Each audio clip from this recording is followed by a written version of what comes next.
सभी किसान व पशुपालकों को मेरा राम राम। मैं आपका दोस्त and host Mukesh Suthar, agree clinic agreement centre Udaipur Rajasthan.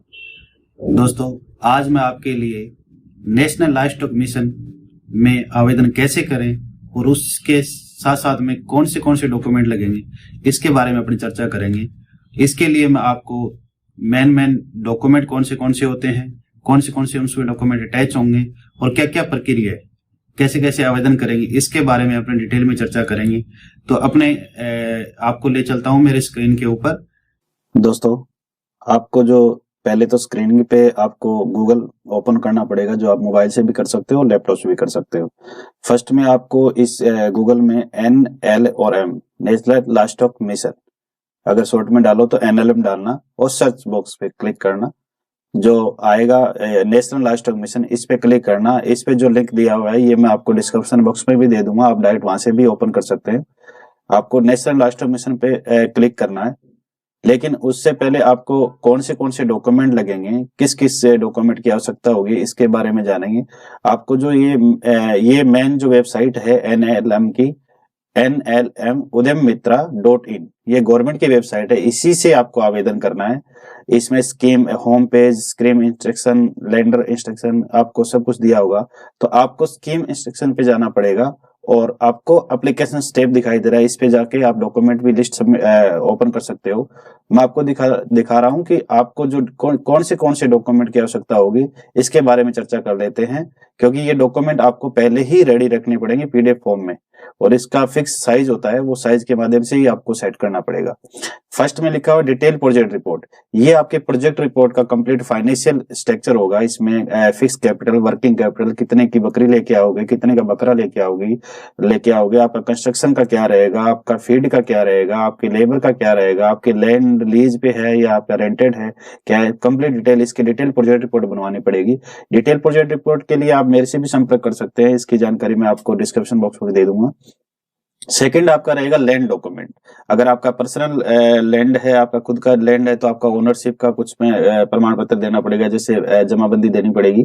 अगर आप किराए पे लेते हो तो आपको लीज डीड या रेंट एग्रीमेंट बनाना पड़ेगा, और ये रेंट एग्रीमेंट आपको मिनिमम 5 ईयर में, अगर आपका प्रोजेक्ट 5 ईयर का है तो 7 ईयर का बनाना पड़ेगा। अगर आपका 7 ईयर का है तो आपको 10 ईयर का लीज एग्रीमेंट या रेंट एग्रीमेंट बनाना पड़ेगा। फिर आपको फोटोग्राफ ऑफ प्रोजेक्ट साइट, आप जिस लोकेशन पे, जिस प्रोजेक्ट साइट पे प्रोजेक्ट लगाना चाहते हो, आपको उसका फोटो लगाना पड़ेगा। Documentary proof of applicant share in the project, आपको अगर आप शेयर में करना चाहते हो तो आपका परसेंटेज शेयर परसेंट दिखाना पड़ेगा कि कितना परसेंट किसका है। उसके बाद में list of farmer link attach, ये आपको लिस्ट लगानी पड़ेगी। आपको फार्मर का नाम, आधार कार्ड नंबर, मोबाइल नंबर और एड्रेस, ये आप मिनिमम 10 फार्मर से लेकर 100 फार्मर तक लिस्ट लगा सकते हैं।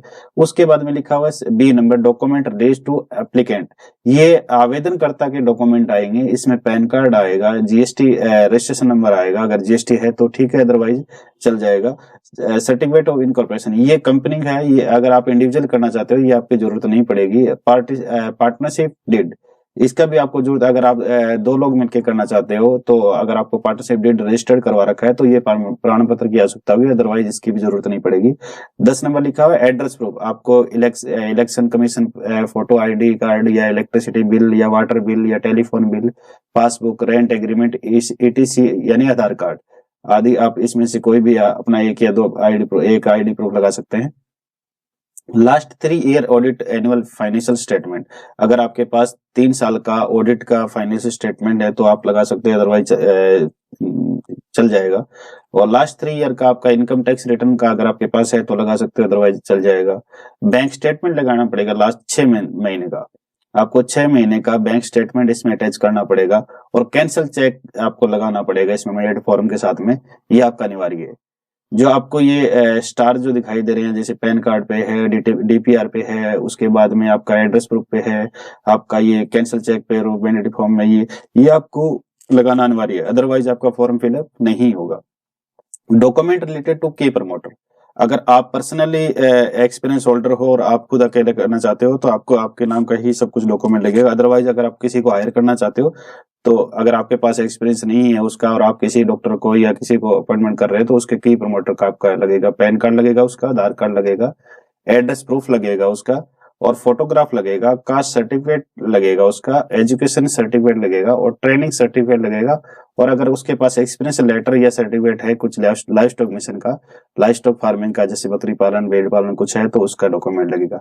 ये आपको डॉक्यूमेंट लिस्ट आपको मैं प्रोवाइड करवा दूंगा। अगर आपको डॉक्यूमेंट कंप्लीट करने के बाद ही आपका आगे का फॉर्म फिलअप होगा। अब आपको इसमें जैसे एप्लीकेशन स्टेप में जाओगे तो आपको इसमें डॉक्यूमेंट का लिस्ट मिल जाएगा। जैसे ये लिखा हुआ है डॉक्यूमेंट, व्यू डॉक्यूमेंट लिस्ट, इस पे क्लिक करोगे तो आपको डॉक्यूमेंट का लिस्ट मिल जाएगा। लेकिन अपने को फॉर्म कैसे फिलअप करें इसके बारे में चर्चा कर लेते हैं।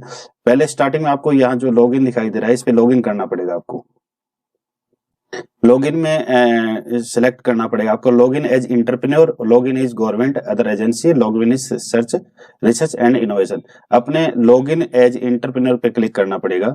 इसमें आपका मोबाइल नंबर मांगेगा, तो आपका मोबाइल नंबर देना पड़ेगा, अपना जो भी आपका परमानेंट मोबाइल नंबर है वो आप मोबाइल नंबर देना। आई एम नॉट रोबोट पे क्लिक करना और रिक्वेस्ट ओटीपी। आपका इसमें मोबाइल में ओटीपी जाएगा। इसमें ओटीपी के डरने की जरूरत नहीं है क्योंकि ये गवर्नमेंट की वेबसाइट है और इस पे आप ओटीपी जाएगा, वो ओटीपी आपको फिलअप करना पड़ेगा। फिर वेरीफाई करना है आपको।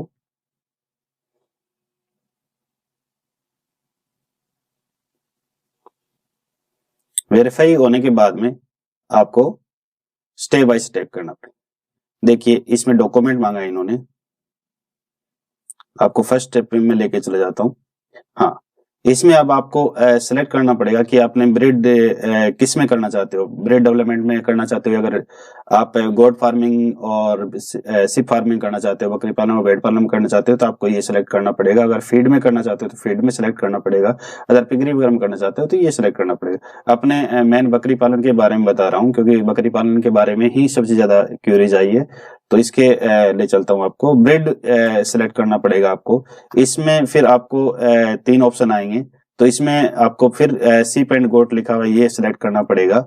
इंडिविजुअल, अगर आप कंपनी में करना चाहते हो, अगर सेल्फ हेल्प ग्रुप है तो ये सिलेक्ट करना है, अगर आप एफपी है तो ये सिलेक्ट करना है, अगर आप जॉइंट लायबिलिटी है तो ये सिलेक्ट करना है, सेक्शन 8 के तहत कंपनी है तो ये सिलेक्ट करना है, अदरवाइज आप अकेले हो तो इंडिविजुअल सिलेक्ट करना है। उसके बाद में आपका नाम लिखना है आपको, इसलिए आपने अपना नाम नोट कर लीजिए। उसके बाद में आपको पिन कोड लगाना है। यहाँ पे पिन कोड, आपका पिन कोड एड्रेस देना पड़ेगा, आपका स्टेट देना पड़ेगा, आपका डिस्ट्रिक्ट देना पड़ेगा, आपका सिटी देना पड़ेगा, आपका फिर परमानेंट एड्रेस जो भी है, landmark, otherwise pan card number, Aadhaar card number, ये आपको देना पड़ेगा। ये सीआईएन नंबर जो दिखाई दे रहा है ये आपको नहीं देना पड़ेगा। अगर आपकी कंपनी है तो सीआईएन नंबर देना पड़ेगा। उसके बाद में डिटेल ऑफ की प्रमोटर, यानी आप किसके नाम से फॉर्म भर रहे हो उसका फर्स्ट नेम, उसका मिडिल नेम, उसका लास्ट नेम देना पड़ेगा, उसका फादर नेम देना पड़ेगा, उसका मिडिल नेम देना पड़ेगा, लास्ट नेम देना पड़ेगा फादर का कंप्लीट। वैसे ही मदर का नाम, फुल नाम, मिडिल नाम और लास्ट नेम देना पड़ेगा आपको। ईमेल आईडी, आपका ये ईमेल आईडी बिल्कुल राइट होना चाहिए क्योंकि इसी ईमेल आईडी पे आपके मेल आएंगे गवर्नमेंट से, तो ये मेल आईडी देना पड़ेगा। डेट ऑफ बर्थ देना पड़ेगा आपका। उसके बाद में आपकी कैटेगरी सिलेक्ट करना पड़ेगा, ओबीसी है, जनरल है, एससी एसटी जो भी है। उसके बाद में आपका जेंडर, मेल फीमेल या ट्रांसजेंडर, आप किस में मेल है तो मेल पे सिलेक्ट करो या फीमेल पे सिलेक्ट करो। आपके पैन कार्ड नंबर देना पड़ेगा, आपका आधार कार्ड नंबर देना पड़ेगा। Experience in the live stock farming, आपका कुछ न कुछ आपके एक्सपीरियंस अगर आपके पास है तो उसके बारे में थोड़ा बहुत इसमें नोट कर देना लाइव स्टॉक के बारे में। उसके बाद में आपकी एजुकेशन क्वालिफिकेशन क्या है, ग्रेजुएशन है या अंडर ग्रेजुएशन है या आपका क्या है, तो उसमें सिलेक्ट करना है। Whether attending any livestock farming related training, अगर आपने ट्रेनिंग ली है तो ठीक है, अदरवाइज नो। उसके बाद में आपकी एनुअल इनकम कितना है, ये एनुअल इनकम पे क्लिक करना है। आपको 2.5 लाख रुपए है या 2.5 लाख से नीचे है तो ये सिलेक्ट करना है। उसके बाद में आपको नेक्स्ट पे क्लिक करना है। उसके बारे में ब्रीफ डिस्कशन, आपके प्रोजेक्ट के बारे में 200 वर्ड कुछ ना कुछ हिंदी या इंग्लिश में लिखना है आपको। यहाँ पे लिख सकते हो आप, अदरवाइज थोड़ा बहुत लिख के आप छोड़ सकते हो। उसके बाद में address location of post project site, ये एड्रेस वो आएगा जिस पे आप प्रोजेक्ट करना चाहते हो, जिस लोकेशन पे करना चाहते हो उसका पूरा एड्रेस आएगा। कुछ किसान भाई अपने घर कहीं और पे होता है और वो कहीं प्रोजेक्ट कहीं और स्टार्ट करना चाहता है, तो उस लोकेशन का एड्रेस आएगा जहाँ पे आप प्रोजेक्ट करना शुरू करना चाहते हो। उसका पिन कोड नंबर आएगा, उसका स्टेट कौन सा है वो आएगा, उसका डिस्ट्रिक्ट कौन सा है वो आएगा, उसका सिटी कौन सा है वो लगाना पड़ेगा आपको, एड्रेस वगैरह लगाना पड़ेगा, उसका लैंडमार्क, उसका चिन्हित कोई जगह है तो उसका लगाना पड़ेगा। उसके बाद में ऑटोमेटिक आपको GI get automatic get GIT location पे क्लिक करोगे तो ऑटोमेटिक ये लोकेशन पे लॉन्गिट्यूड और लैटिट्यूड दोनों आ जाएंगे। उसके बाद स्टेटस ऑफ लैंड, अगर आपकी जमीन खुद की है तो O1 पे क्लिक करना पड़ेगा, अदरवाइज अगर आपकी खुद की नहीं है, आपके नाम खुद नहीं है, तो आपको लीज लगाना पड़ेगा। उसके बाद number of employ propose to project, आप इसमें कितने एम्प्लॉय रखोगे, तो आपको इसमें नंबर 2 भी लगा सकते हो, 20 भी लगा सकते हो, जितना भी एम्प्लॉय लगा सकते हो वो लगाना पड़ेगा। और आपको small farmer propose to be integrated, आपको कितने फार्मर आप अटैच करोगे, प्रपोज करोगे, उसका नंबरिंग लगाना पड़ेगा। उसके बाद में नंबरिंग आपके उस पर डिपेंड करता है कि आप लिस्ट कितने की लगाते हो। उसके बाद में कॉस्ट ऑफ प्रोजेक्ट, ये प्रोजेक्ट कॉस्ट आपके डीपीआर पे डिपेंड करता है। ये डाटा जो आपको डीपीआर आपके डिटेल प्रोजेक्ट पर मिलेगा, इसमें आपको फर्स्ट में जैसे आपने डिस्क्रिप्शन में गोट लिखा, आपने गोट सेलेक्ट किया, उसके बाद नंबर ऑफ गोट जैसे 525 है या 425 है, कितने की गोट आएगा वो लिखना पड़ेगा। उसके बाद में कॉस्ट ऑफ एनिमल, आपके एनिमल कॉस्ट कितना है वो लगाना पड़ेगा और टोटल कॉस्ट आ जाएगा। ये इस फिट टोटल ऑटोमेटिक सब कॉस्ट भी आ जाएगा। उसके बाद में कॉस्ट ऑफ कंस्ट्रक्शन का आपको देना पड़ेगा, इसमें कॉस्ट ऑफ कंस्ट्रक्शन कितना हुआ वो देना पड़ेगा। प्लांट एंड मशीनरी की कॉस्ट देनी पड़ेगी, आपके प्रोजेक्ट रिपोर्ट में सभी डाटा उपलब्ध रहेंगे। अदर खर्चा, फिक्स एसेट्स का कोई अदर खर्चा आपके अगर प्रोजेक्ट रिपोर्ट में है तो वो भी इसमें इंक्लूड करना पड़ेगा। एनी अदर, अगर आपको ऐड करना है, कुछ और डाटा ऐड करना है, तो ऐड रो पे क्लिक करके आप अपने इसमें डिस्क्रिप्शन में लिख के और आप अपना अमाउंट लगा सकते हैं। उसके बाद में एनी अदर कंपोनेंट में कुछ छूट गया तो आप लगा सकते हो कोई भी अमाउंट, फिर आपका ऑटोमेटिक टोटल आ जाएगा यहाँ पे, इसमें करने की जरूरत नहीं पड़ेगी आपको। उसके बाद मीन्स ऑफ फाइनेंस में आपको ध्यान देने वाली बात ये है कि आप घर से कितना पैसा लगाओगे, बैंक से लोन कितना लोगे और कितना सब्सिडी आएगा। टोटल कॉस्ट ऑफ प्रोजेक्ट पे बकरी पालन और भेड़ पालन की बात करें तो 50% यानी 50 मैक्सिमम 50 लाख रुपए सब्सिडी है। अगर आप 100 बकरी की करना चाहते हो तो 10 लाख रुपए है, 20 की करना चाहते हो, सॉरी 100 की करना चाहते हो तो 10 लाख रुपए है, 200 की करना चाहते हो तो 20 लाख रुपए है, 300 की करना चाहते हो तो 30 लाख रुपए है, और 400 की करना चाहते हो तो 40 लाख रुपए है, और 500 की करना चाहते हो तो 50 लाख रुपए मैक्सिमम सब्सिडी है। ये मैक्सिमम सब्सिडी आपके प्रोजेक्ट रिपोर्ट पे डिपेंड करता है।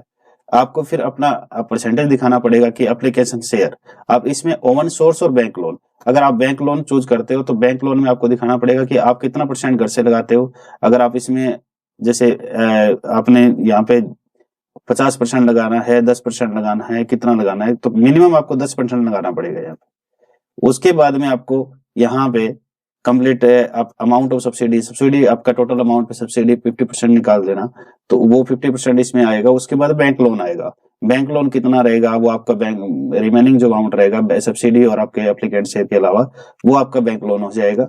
ऐसे टोटल आपका मीन्स ऑफ फाइनेंस इसमें शो हो जाएगा कि आपका टोटल प्रोजेक्ट कॉस्ट कैसे डिपेंड रहेगा, कि एप्लीकेशन शेयर कितना परसेंट रहेगा, सब्सिडी कितना रहेगा, तो बैंक लोन कितना रहेगा। उसके बाद में whether subsidy to propose to been available earlier, आपने पहले सब्सिडी इसके माध्यम से उठाई है या नहीं है, तो अभी अधिकतर लोगों ने नहीं उठाई है तो नो ही आएगा इसमें। सोर्स ऑफ एप्लीकेंट, आपने जो आपका शेयर दिखाया वो कैपिटल है, इंडिविजुअल है या अदर लोगों से लिया है या क्या लिया, तो वो कैपिटल रहेगा। उसके बाद में बात करें तो प्रीफेब बैंक, आपको बैंक यहाँ पे सिलेक्ट करना है कौन सा बैंक आप कर सकते हो, तो आपको ये सभी बैंक आपका जो भी बैंक अकाउंट है उस बैंक का आपको सेविंग अकाउंट है उसमें बैंक को सिलेक्ट करना है, और उस बैंक का आपको आईएफएससी कोड वगैरह ऑटोमेटिक यहाँ से सिलेक्ट करना पड़ेगा। उसके बाद में नेक्स्ट पे क्लिक करना है।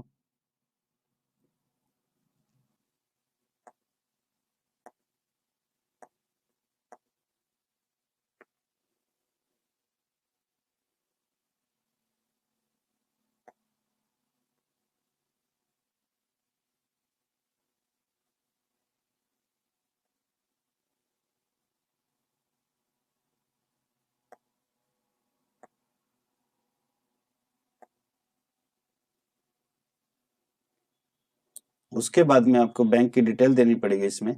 बैंक ऑफ बड़ौदा, कौन सा बैंक आपका, बैंक ऑफ इंडिया है, बैंक ऑफ बड़ौदा है, स्टेट बैंक है, कौन सा, इसकी ब्रांच क्या है, उसका अकाउंट नंबर क्या है आपका, उसका आईएफएससी कोड क्या रहेगा, MICR कोड, ये आपकी डायरी में मिल जाएगा आपको, या बैंक से माध्यम से भी पता कर सकते हैं। और एनी अदर कुछ इन्फॉर्मेशन है तो वो डालना पड़ेगा, अदरवाइज नो लिखना पड़ेगा और नेक्स्ट पे क्लिक करना पड़ेगा।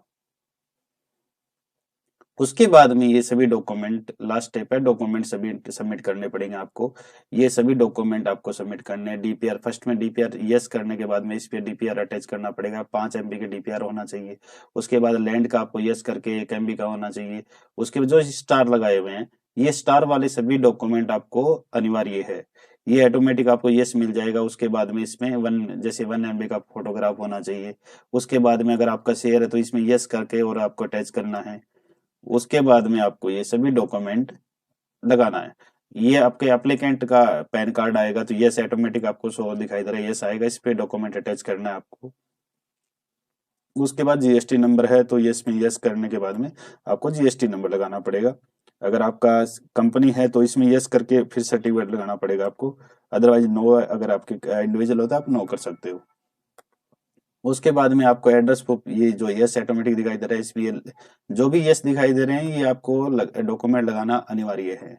अगर आपके पास जो भी डॉक्यूमेंट नहीं है, लेकिन ये यस वाले बहुत ही ज्यादा जरूरी है, क्योंकि इसके बिना आपका फॉर्म कंप्लीट नहीं होगा।